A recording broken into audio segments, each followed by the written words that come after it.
Ngutang, saya ngutang tapi sampai 8.000 triliun, mikir nggak anak cucu yang nanggung? 02 mana mikir ke situ. Bapak, VT saya banyak loh yang mengungkap tentang hutang negara, ya. Bahkan kalau saya live, saya selalu bahas tentang hutang negara. Ya, mungkin Bapak yang tidak paham tentang hutang negara. Saya akan jelaskan sekali lagi, ya.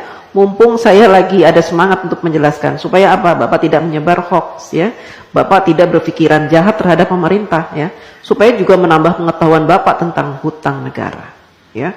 Mudah-mudahan saja penjelasan saya nanti membuat Bapak agak terbuka matanya, kupingnya, ya, pikirannya, wawasannya. Jadi begini Pak, hutang negara, setiap negara ingin mengajukan hutang kepada IMF atau World Bank gitu ya, atau kepada negara-negara lain gitu ya, kepada negara-negara yang mau memberikan hutang, maka harus disepakati oleh wakil-wakil Bapak. Di mana? Di DPR RI. Ya. Bentuk negara kita memang mempunyai aturan seperti itu. Presiden tidak bisa memutuskan segala sesuatunya, apalagi perkara hutang sendirian. Jadi harus dinegosiasikan dengan DPR. Dan DPR punya peraturan bahwa negara tidak boleh berhutang, ya, yang mana pembayarannya, cicilannya itu melebihi 60% dari penghasilan negara. Ya. Nah, saat ini sejak Bapak Jokowi menjadi presiden, hutang negara kita itu tidak lebih dari 35%. Artinya jauh di bawah batas maksimal berhutang yang ditentukan oleh DPR RI, yaitu 60%. Artinya apa? Kita masih berada di ambang aman. Ya. Dan saat ini Indonesia terkenal sebagai negara yang hutangnya sedikit. Dibanding dengan Jepang, Amerika yang sampai 200% dari PDB-nya, Jepang sampai 210%, kemudian negara-negara lain, ya, bahkan tetangga-tetangga kita, Singapura, hutangnya itu banyak Pak.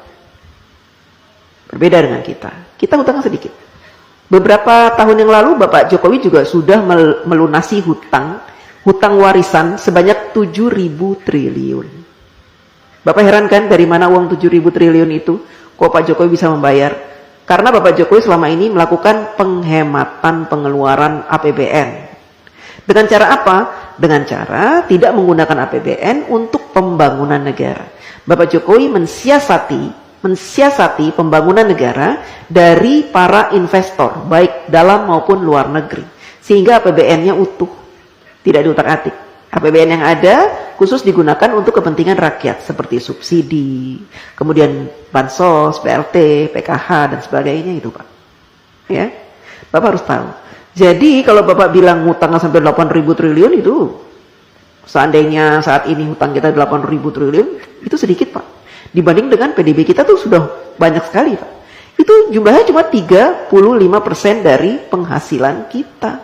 Penghasilan negara maksudnya. Ya Pak? Jadi masih di ambang batas wajar. Anak cucu kita nanggung. Tidak Pak, dulu juga gitu. Katanya Pak Harto berhutang banyak sampai 20.000 triliun, nanti anak cucu nanggung. Saya tidak merasa menanggung. Saya sudah dewasa, sudah besar, sudah tua, setua ini. Tidak pernah saya merasa menanggung beban hutang negara, tidak. Itu kan hanya kiasan-kiasan yang diberikan oleh orang-orang yang membenci pemerintah. Ya, jadi mereka membuat rumor-rumor seperti itu. Supaya apa? Supaya kita membenci pemerintah. Kan gitu. Kita awam, orang awam, tidak pernah diberikan pemahaman tentang hutang negara. Sehingga yang ada di pikiran kita, hutang, negara berhutang, nanti anak cucu kita akan membayar. Tidak Pak. Ya.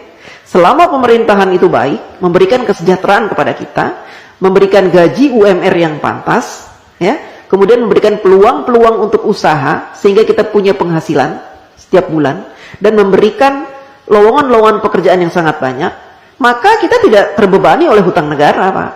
Ya, apalagi sekarang pemerintah sudah membuka banyak sekali lowongan dengan dibukanya smelter-smelter, proyek-proyek hilirisasi, itu akan membuka ratusan ribu lowongan pekerjaan Pak buat bangsa Indonesia, dan itu akan menjadi penghasilan yang akan dinikmati dan sehingga kita tidak dibebani oleh hutang itu. Hutang negara tidak dibebani Pak. Jadi Bapak jangan sok tahu, ya. Jangan sok tahu, oke?